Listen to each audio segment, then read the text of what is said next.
ಕ್ಷೇತ್ರ ಕರ್ನಾಟಕ ಲೋಕಸೇವಾ ಆಯೋಗದ ಅಡಿಯಲ್ಲಿ ವಿವಿಧ ಇಲಾಖೆಗಳಲ್ಲಿ ಹುದ್ದೆಗಳ ನೇಮಕಾತಿ ನಡೀತದೆ. ಈ ಒಂದು ಹುದ್ದೆ ಸಂಬಂಧಪಟ್ಟಂತೆ ಇಲ್ಲಿ ಅರ್ಜಿನ ಸಲ್ಲಿಸೋದಕ್ಕೆ ಯಾವ ರೀತಿ ಕ್ವಾಲಿಫಿಕೇಶನ್ ಆಗಿರಬೇಕು ಮತ್ತು ಯಾವ ರೀತಿ ಹುದ್ದೆಗಳು ಇದರಲ್ಲಿ ಖಾಲಿವೆ ಮತ್ತೆ ವೈಮಿತಿ ಅದರ ಬಗ್ಗೆ ನಾವು ಪ್ರತಿಯೊಂದನ್ನು ಕೂಡ ಇವರಿಗೆ ನೋಡ ತಗೊಂಡು ದೃಢ ಸ್ಕಿಪ್ ಮಾಡಿದೆ ಕೊನೆ ತನಕ ನೋಡಿ. ಇಲ್ಲಿ ಕಾಲಿರತಕ್ಕಂತ ಹುದ್ದೆ ಸಂಬಂಧಪಟ್ಟಂತೆ ಅರ್ಜಿನ ಸಲ್ಲಿಸೋದಕ್ಕೆ ಯಾವ ರೀತಿ ಕ್ವಾಲಿಫಿಕೇಶನ್ ಆಗಿರಬೇಕು ಅಂತ ನೋಡ್ ತಗೋಣ. ಅದಕ್ಕೂ ಮುಂಚೆ ಇಲ್ಲಿ ಯಾವ ರೀತಿ ಹುದ್ದೆಗಳು ಖಾಲಿವೆ, ಯಾವ ಒಂದು ಇಲಾಖೆಯಲ್ಲಿ ಎಷ್ಟೆಷ್ಟು ಹುದ್ದೆಗಳು ಅಂತಲೇ ಇವರಿಗೆ ಅವರು ಕೊಟ್ಟಿರ್ತಕ್ಕಂಥದ್ದು. ಇಲ್ಲಿ ಮೊದಲಾಗಿ ಯಾವ ರೀತಿ ಹುದ್ದೆಗಳು ಖಾಲಿವೆ ಅಂತ ನೋಡ್ ತಗೋಣ. ಇಲ್ಲಿ ಕಾಲಿರತಕ್ಕಂತ ಹುದ್ದೆ ಬಂದ್ಬಿಟ್ಟು ಗ್ರೂಪ್ ಸಿ ಗೆ ಸಂಬಂಧಪಟ್ಟತಕ್ಕಂತ ಹುದ್ದೆಗಳಾಗಿರುತ್ತೆ. ಇನ್ನು ಇಲ್ಲಿ ಕಾಲಿರತಕ್ಕಂತ ಹುದ್ದೆ ಬಂದ್ಬಿಟ್ಟು ಉಳಿಕೆ ಮೂಲ ವೃಂದದಲ್ಲಿ ನಾನು ಇವಾಗ ನಿಮಗೆ ಹೇಳ್ತಾ ಇದೀನಿ. ಇನ್ನ ಕಲ್ಯಾಣ ಕರ್ನಾಟಕ ವೃಂದದಲ್ಲಿ ಕೂಡ ಹುದ್ದೆಗಳು ಖಾಲಿವೆ. ಅದರ ಬಗ್ಗೆ ಕೂಡ ಸೆಪರೇಟ್ ಆಗಿ ನೋಟಿಫಿಕೇಶನ್ ನಮ್ಮ ಟೆಲಿಗ್ರಾಮ್ ನಲ್ಲಿ ಹಾಕಿರ್ತೀನಿ. ಯಾರೆಲ್ಲ ಒಂದು ಕಲ್ಯಾಣ ಕರ್ನಾಟಕ ವೃಂದದಲ್ಲಿ ಅರ್ಜಿನ ಸಲ್ಲಿಸಬೇಕಂತ ಅನ್ಕೊಂಡಿರ್ತೀರಿ, ಆ ಒಂದು ನೋಟಿಫಿಕೇಶನ್ ಕೊಟ್ಟಿರ್ತಕ್ಕಂತ ಪ್ರತಿಯೊಂದು ಮಾಹಿತಿ ಕೂಡ ಸರಿಯಾಗಿ ಚೆಕ್ ಮಾಡ್ಕೊಂಡು ನೀವು ಇಲ್ಲಿ ಅಪ್ಲೈ ಮಾಡಬಹುದು. ಇನ್ನಲ್ಲಿ ಯಾವ ಒಂದು ಇಲಾಖೆಗಳಲ್ಲಿ ಯಾವ ರೀತಿ ಹುದ್ದೆಗಳು ಖಾಲಿ ಅಂತ ಇವರಿಗೆ ನೋಡ್ ತಗೋಣ. ಇಲ್ಲಿ ಮೊದಲಾಗಿ ಬಂದ್ಬಿಟ್ಟು ಜಲಸಂಪನ್ಮೂಲ ಇಲಾಖೆಯಲ್ಲಿ ಹುದ್ದೆಗಳು ಖಾಲಿವೆ. ಈ ಒಂದು ಜಲಸಂಪನ್ಮೂಲ ಇಲಾಖೆಯಲ್ಲಿ ಕಿರಿಯ ಇಂಜಿನಿಯರ್ ಅಂದ್ರೆ ಸಿವಿಲ್ ಗೆ ಸಂಬಂಧಪಟ್ಟಂತೆ ಟೋಟಲ್ ಆಗಿ 216 ಹುದ್ದೆಗಳು ಖಾಲಿವೆ. ಇನ್ನ ಎರಡನೇಗೆ ಇಲ್ಲಿ ಕೂಡ ಜಲಸಂಪನ್ಮೂಲ ಇಲಾಖೆ ಅಂತ ಕೊಡಿದ್ರೆ, ಇನ್ನ ಇಲ್ಲಿ ನೋಡ್ಕೋಬಹುದು ನೀವು ಕಿರಿಯ ಇಂಜಿನಿಯರಿಂಗ್ ಸಿವಿಲ್ ಗೆ ಸಂಬಂಧಪಟ್ಟಂತೆ ಇಲ್ಲಿ ಜಲಸಂಪನ್ಮೂಲ ಇಲಾಖೆಯಲ್ಲಿ ಸೇವೆ ಸಲ್ಲಿಸುತ್ತಿರುವ ಸೇವಾ ನಿರತ ಗ್ರೂಪ್ ಸಿ ಸಿಬ್ಬಂದಿಗಳಿಗೆ ಅಂತ ಕೊಡ್ತಾರೆ. ಅಂದ್ರೆ ಇದಕ್ಕೂ ಮುಂಚೆ ಇಲ್ಲಿ ಜಲಸಂಪನ್ಮೂಲ ಇಲಾಖೆಯಲ್ಲಿ ಯಾರೆಲ್ಲ ಒಂದು ಕೆಲಸವನ್ನ ಮಾಡ್ತಾ ಇರ್ತಾರ ಅವರಿಗೆ ಸಂಬಂಧಪಟ್ಟಂತೆ ಟೋಟಲ್ ಆಗಿ 54 ಹುದ್ದೆಗಳು ಖಾಲಿವೆ. ಇನ್ನು ಜಲಸಂಪನ್ಮೂಲ ಇಲಾಖೆಯಲ್ಲಿ ಕಿರಿಯ ಇಂಜಿನಿಯರ್ ಅಂದ್ರೆ ಮೆಕ್ಯಾನಿಕಲ್ ಗೆ ಸಂಬಂಧಪಟ್ಟಂತೆ 26 ಹುದ್ದೆಗಳು ಖಾಲಿವೆ. ಇನ್ನು ಇದಾದ್ಮೇಲೆ ಜಲಸಂಪನ್ಮೂಲ ಇಲಾಖೆ ಇಲ್ಲಿ ಕೂಡ ಕಿರಿಯ ಇಂಜಿನಿಯರ್ ಮೆಕ್ಯಾನಿಕಲ್ ಗೆ ಸಂಬಂಧಪಟ್ಟಂತೆ ಇಲ್ಲಿ ಸೇವಾ ನಿರತ ಅಭ್ಯರ್ಥಿ ಸಂಬಂಧಪಟ್ಟಂತೆ ಟೋಟಲ್ ಆಗಿ 4 ಹುದ್ದೆಗಳು ಖಾಲಿವೆ.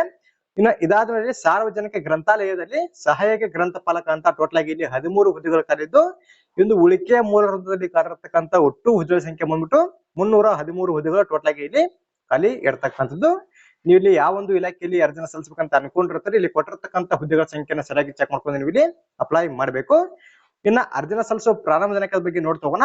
ಇಲ್ಲಿ ಕಾಲಿರತಕ್ಕಂಥ ಹುದ್ದೆಗೆ ಸಂಬಂಧಪಟ್ಟಂತೆ ಅರ್ಜಿನ ಸಲ್ಲಿಸೋ ಪ್ರಾರಂಭ ದಿನಾಂಕ ಬಂದ್ಬಿಟ್ಟು 29/4/2024 ಸ್ಟಾರ್ಟ್ ಆಗುತ್ತೆ. ಇನ್ನ ಅರ್ಜಿನ ಸಲ್ಲಿಸೋ ಕೊನೆಯ ದಿನಾಂಕ ಬಂದ್ಬಿಟ್ಟು 28/5/2024 ತನಕ ನೀವು ಇಲ್ಲಿ ಅಪ್ಲೈ ಮಾಡಬಹುದು.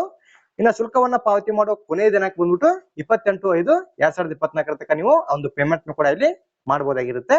ಇನ್ನ ಇಲ್ಲಿ ಅರ್ಜಿನ ಸಲ್ಲಿಸೋದ್ರ ಬಗ್ಗೆ ಅವರು ಪ್ರತಿಯೊಂದನ್ನು ಕೂಡ ಇವರಿಗೆ ಕೊಡ್ತಾರೆ. ಇಲ್ಲಿ ಕೊಟ್ಟಿರ್ತಕ್ಕಂಥ ಸ್ಟೆಪ್ಸ್ ಫಾಲೋ ಮಾಡ್ಕೊಂಡು ಈಸಿಯಾಗಿ ನೀವು ಇಲ್ಲಿ ಅಪ್ಲೈ ಮಾಡಬಹುದು. ಇನ್ನ ಯಾವ ರೀತಿ ಅಪ್ಲೈ ಮಾಡ್ಬೇಕಂದ್ರೆ ಆನ್ಲೈನ್ ಮೂಲಕ ನೀವು ಇಲ್ಲಿ ಅಪ್ಲೈ ಮಾಡಬೇಕು. ಆ ಒಂದು ಅಪ್ಲೈ ಮಾಡೋ ಲಿಂಕ್ ಕೂಡ ನಮ್ಮ ಟೆಲಿಗ್ರಾಮ್ ನಲ್ಲಿ ಹಾಕಿರ್ತೀನಿ. ಎಲಿಜಿಬಲ್ ಆಗಿರ್ತಕ್ಕಂಥ ಅಭ್ಯರ್ಥಿಗಳ ಆ ಒಂದು ಲಿಂಕ್ ಮೇಲೆ ಕ್ಲಿಕ್ ಮಾಡ್ಕೊಂಡು ಅರ್ಜಿನ ಸಲ್ಲಿಸಬಹುದು.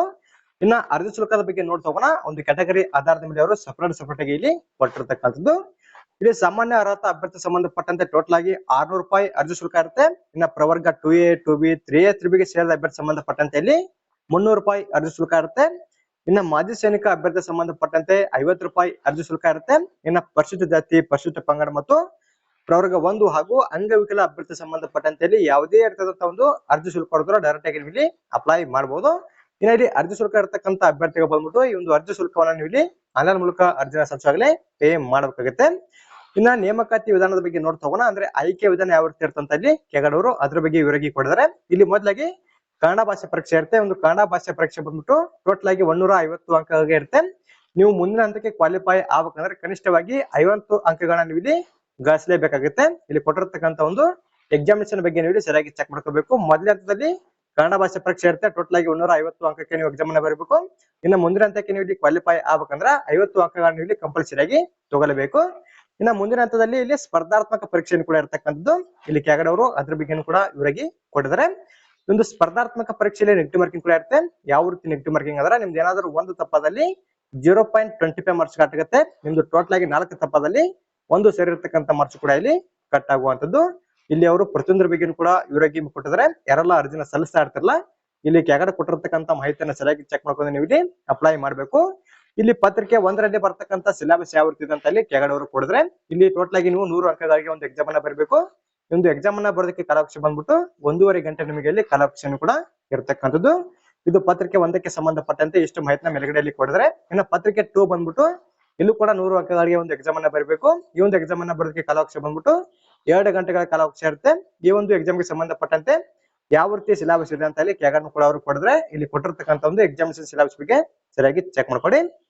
ಇನ್ನ ಇಲ್ಲಿ ಕಾಲಿರತಕ್ಕಂಥದ್ದು ಸಂಬಂಧಪಟ್ಟಂತೆ ಅರ್ಜಿನ ಸಲ್ಲಿಸೋದಕ್ಕೆ ಯಾವ ರೀತಿ ಕ್ವಾಲಿಫಿಕೇಶನ್ ಆಗಿರ್ಬೇಕಂತ ನೋಡ್ ತಗೊಂಡು ಒಂದು ಪೋಸ್ಟ್ ನ ಆಧಾರದ ಮೇಲೆ ಇಲ್ಲಿ ಮೊದಲಾಗಿ ಜಲಸಂಪನ್ಮೂಲ ಇಲಾಖೆಯಲ್ಲಿ ಕಾಲಿರತಕ್ಕಂತ ಕಿರಿಯ ಇಂಜಿನಿಯರ್ ಸಿವಿಲ್ ಗೆ ಸಂಬಂಧಪಟ್ಟಂತೆ ಇಲ್ಲಿ ಟೋಟಲ್ ಆಗಿ 216 ಹುದ್ದೆಗಳು ಖಾಲಿವೆ. ಇದು ಕೂಡ ನೇರ ನೇಮಕಾತಿ ಆಗಿರುತ್ತೆ. ಇನ್ನ ಸ್ಯಾಲರಿ ಬಗ್ಗೆ ನೋಡ್ತಗೋಣ 33,450 ರೂಪಾಯಿಂದ 62,600 ರೂಪಾಯಿ ತನಕ ಸ್ಯಾಲರಿ ಸಿಗುತ್ತೆ. ಇನ್ನ ಕ್ವಾಲಿಫಿಕೇಶನ್ ಬಂದ್ಬಿಟ್ಟು ಕರೆಕ್ಟ್ ಆಗಿ ಚೆಕ್ ಮಾಡ್ಕೊಳ್ಳಿ. ಡಿಪ್ಲೊಮಾದಲ್ಲಿ ಯಾರೆಲ್ಲ ಸಿವಿಲ್ ಇಂಜಿನಿಯರ್ ನ ತಗೊಂಡು ಪಾಸ್ ಆಗಿರ್ತೀರಿ ಅವ್ರು ಮಾತ್ರ ಇಲ್ಲಿ ಅಪ್ಲೈ ಮಾಡಬಹುದು. ಇಲ್ಲಿ ಕೊಟ್ಟಿರ್ತಕ್ಕಂಥ ಕ್ವಾಲಿಫಿಕೇಶನ್ ಬಗ್ಗೆ ಸರಿಯಾಗಿ ಚೆಕ್ ಮಾಡ್ಕೊಳ್ಳಿ. ಇನ್ನ ವಯೋಮಿತಿ ಬಂದ್ಬಿಟ್ಟು ಕನಿಷ್ಠವಾಗಿ 18 ವರ್ಷ ಆಗಿರಲೇಬೇಕು. ಇನ್ನ ಗರಿಷ್ಠ ವಯೋಮಿತಿ ಬಂದ್ಬಿಟ್ಟು ಒಂದು ಕ್ಯಾಟಗರಿ ಆಧಾರದ ಮೇಲೆ ಅವರು ಕೊಟ್ಟಿರ್ತಕ್ಕಂಥದ್ದು. ಇಲ್ಲಿ ಸಾಮಾನ್ಯ ಅಭ್ಯರ್ಥಿ ಸಂಬಂಧಪಟ್ಟಂತೆ 35 ಒಳಗಡೆ ಇರತಕ್ಕಂತ ಅಭ್ಯರ್ಥಿಗಳು ಅಪ್ಲೈ ಮಾಡಬಹುದು. ಇನ್ನ ಪ್ರವರ್ಗ 2A 2B ಅದೇ ರೀತಿ 3A 3B ಗೆ ಸೇರಿದ ಅಭ್ಯರ್ಥಿ ಸಂಬಂಧಪಟ್ಟಂತೆ ಇಲ್ಲಿ 38 ಒಳಗಡೆ ಇರತಕ್ಕಂತ ಅಭ್ಯರ್ಥಿಗಳು ಅಪ್ಲೈ ಮಾಡಬಹುದು. ಇನ್ನ ಪರಿಶಿಷ್ಟ ಜಾತಿ ಪರಿಶಿಷ್ಟ ಪಂಗಡ ಮತ್ತು ಪ್ರವರ್ಗ 1ಕ್ಕೆ ಸೇರಿದ ಅಭ್ಯರ್ಥಿ ಬಂದ್ಬಿಟ್ಟು 40 ವರ್ಷದ ಒಳಗಡೆ ಇರತಕ್ಕಂತ ಅಭ್ಯರ್ಥಿಗಳಲ್ಲಿ ಅಪ್ಲೈ ಮಾಡಬಹುದಾಗಿರುತ್ತೆ. ಇನ್ನ ಈ ಒಂದು ಹುದ್ದೆಗೆ ಸಂಬಂಧಪಟ್ಟಂತೆ ಇಲ್ಲಿ ಒಂದು ಕ್ಯಾಟಗರಿ ಮತ್ತು ಒಂದು ಮೀಸಲಾತಿ ಆಧಾರದ ಮೇಲೆ ಹುದ್ದೆಗಳನ್ನ ವರ್ಗೀಕರಣವನ್ನು ಮಾಡಿ ಕೂಡ ಕೆಳಗಡೆಯಲ್ಲಿ ಕೊಟ್ಟಿದ್ದಾರೆ. ನೀವು ಈ ಒಂದು ಹುದ್ದೆಗೆ ಸಂಬಂಧಪಟ್ಟಂತೆ ಅರ್ಜಿನ ಸಲ್ಲಿಸ್ತಾ ಇದ್ರೆ ಇಲ್ಲಿ ನಿಮ್ಮ ಕ್ಯಾಟಗರಿ ಮತ್ತು ಒಂದು ಮೀಸಲಾತಿಗೆ ಸಂಬಂಧಪಟ್ಟಂತೆ ಟೋಟಲ್ ಆಗಿ ಎಷ್ಟೆಷ್ಟು ಹುದ್ದೆಗಳಂತ ಸರಿಯಾಗಿ ಚೆಕ್ ಮಾಡ್ಕೊಂಡು ನೀವು ಇಲ್ಲಿ ಅಪ್ಲೈ ಮಾಡಬೇಕು. ಯಾವ ರೀತಿ ಚೆಕ್ ಮಾಡ್ಬೇಕಂದ್ರೆ ಇಲ್ಲಿ ಮೇಲ್ಗಡೆ ಅವರು ಮೀಸಲಾತಿಗಳನ್ನ ಕೊಡಿದ್ರೆ ಇದು ಮೇಲ್ಗಡೆ ಮೀಸಲಾತಿ, ಇಲ್ಲಿ ಕೆಳಗಡೆ ಕೊಟ್ಟಿರ್ತಕ್ಕಂಥದ್ದು ಕ್ಯಾಟಗರಿ ಆಗಿರುತ್ತೆ. ಇಲ್ಲಿ ಯಾವ ರೀತಿ ಚೆಕ್ ಮಾಡ್ಬೇಕಂದ್ರೆ ಇಲ್ಲಿ ಪರಿಶಿಷ್ಟ ಜಾತಿ ಅಭ್ಯರ್ಥಿ ಸಂಬಂಧಪಟ್ಟಂತೆ ಅಂದ್ರೆ SC ಅಭ್ಯರ್ಥಿ ಸಂಬಂಧಪಟ್ಟಂತೆ ಇತರೆಯಲ್ಲಿ 5 ಹುದ್ದೆಗಳು ಖಾಲಿವೆ. ಮಹಿಳಾ ಅಭ್ಯರ್ಥಿ ಸಂಬಂಧಪಟ್ಟಂತೆ 12, ಗ್ರಾಮೀಣದಲ್ಲಿ 10, ಮಾಜಿ ಸೈನಿಕ ಅಭ್ಯರ್ಥಿ ಸಂಬಂಧಪಟ್ಟಂತೆ 3, ಅಂಗವಿಕಲ ಅಭ್ಯರ್ಥಿ ಸಂಬಂಧಪಟ್ಟಂತೆ 7, ಇನ್ನ ಕನ್ನಡ ಮಾಧ್ಯಮ ಅಭ್ಯರ್ಥಿ ಸಂಬಂಧಪಟ್ಟಂತೆ 2, ಇನ್ನ ಯೋಜನಾ ನಿರಸ್ತರ ಅಭ್ಯರ್ಥಿ ಸಂಬಂಧಪಟ್ಟಂತೆ 2, ಇನ್ನ ತೃತೀಯ ಲಿಂಗಿ ಅಭ್ಯರ್ಥಿ ಸಂಬಂಧಪಟ್ಟಂತೆ 1 ಹುದ್ದೆ ಖಾಲಿದ್ದು ಟೋಟಲ್ ಆಗಿ ಇಲ್ಲಿ 37 ಹುದ್ದೆಗಳ SC ಅಭ್ಯರ್ಥಿ ಸಂಬಂಧಪಟ್ಟಂತೆ ಇಲ್ಲಿ ಖಾಲಿ ಇರತಕ್ಕಂಥದ್ದು. ಇನ್ನ ST ಅವರಿಗೆ ಸಂಬಂಧಪಟ್ಟಂತೆ ಇತರೆಯಲ್ಲಿ 2, ಮಹಿಳಾ ಅಭ್ಯರ್ಥಿ ಸಂಬಂಧಪಟ್ಟಂತೆ 6, ಗ್ರಾಮೀಣದಲ್ಲಿ 4, ಮಾಜಿ ಸೈನಿಕ ಅಭ್ಯರ್ಥಿ ಸಂಬಂಧಪಟ್ಟಂತೆ 1, ಅಂಗವಿಕಲ ಅಭ್ಯರ್ಥಿಗಳಿಗೆ 1, ಕನ್ನಡ ಮಾಧ್ಯಮದಲ್ಲಿ 1 ಹುದ್ದೆ ಖಾಲಿದ್ದು ಇಲ್ಲಿ ಟೋಟಲ್ ಆಗಿ ಕಾಲಿರ್ತಕ್ಕಂಥ ST ಅಭ್ಯರ್ಥಿಗಳ ಹುದ್ದೆ ಸಂಖ್ಯೆ ಬಂದ್ಬಿಟ್ಟು 15 ಹುದ್ದೆಗಳಲ್ಲಿ ಖಾಲಿ ಇರತಕ್ಕಂಥದ್ದು. ಈ ರೀತಿಯಾಗಿ ನೀವು ನಿಮ್ಮ ಹುದ್ದೆಗಳು ಖಾಲಿ ಅಂತ ಸರಿಯಾಗಿ ಚೆಕ್ ಮಾಡ್ಕೊಂಡು ನೀವು ಇಲ್ಲಿ ಅಪ್ಲೈ ಮಾಡಬೇಕು. ಅದು ಆ ಒಂದು ಹುದ್ದೆಗೆ ಸಂಬಂಧಪಟ್ಟಂತೆ ಅಷ್ಟು ಮಾಹಿತಿ ಅವರು ಮೇಲ್ಗಡೆಯಲ್ಲಿ ಕೊಟ್ಟಿರ್ತಕ್ಕಂಥದ್ದು. ಇನ್ನು ಸೇವೆ ಸಲ್ಲಿಸುತ್ತಿರುವ ಸೇವಾ ನಿರತ ಅಭ್ಯರ್ಥಿ ಸಂಬಂಧಪಟ್ಟಂತೆ ಇಲ್ಲಿ ಅರ್ಜಿನ ಸಲ್ಲಿಸೋದಕ್ಕೆ ಯಾವ ರೀತಿ ಕ್ವಾಲಿಫಿಕೇಶನ್ ಆಗಿರ್ಬೇಕಂದ್ರೆ ಇಲ್ಲಿ ಕೂಡ ಸೇಮ್ ಅದೇ ರೀತಿ ಕ್ವಾಲಿಫಿಕೇಶನ್ ಬೇಕಾಗುತ್ತೆ. ಯಾರೆಲ್ಲ ಇದಕ್ಕೂ ಮುಂಚೆ ಒಂದು ಜಲಸಂಪನ್ಮೂಲ ಇಲಾಖೆಯಲ್ಲಿ ಕೆಲಸವನ್ನ ಮಾಡ್ತಾ ಇದ್ದು ಸೇವಾ ನಿರತ ಆಗಿದ್ರೆ ನೀವು ಕೂಡ ಇಲ್ಲಿ ಅಪ್ಲೈ ಮಾಡಬಹುದು. ನಿಮಗೆ ಸಂಬಂಧಪಟ್ಟಂತೆ ಇಲ್ಲಿ ಟೋಟಲ್ ಆಗಿ 54 ಹುದ್ದೆಗಳು ಖಾಲಿವೆ. ಕ್ವಾಲಿಫಿಕೇಶನ್ ಕೂಡ ಇಲ್ಲಿ ಡಿಪ್ಲೊಮಾದಲ್ಲಿ ನೀವು ಸಿವಿಲ್ ಇಂಜಿನಿಯರ್ ತಗೊಂಡು ಪಾಸ್ ಆಗಿದ್ರೆ ಸಾಕು, ಈಸಿಯಾಗಿ ನೀವು ಇಲ್ಲಿ ಅಪ್ಲೈ ಮಾಡಬಹುದು.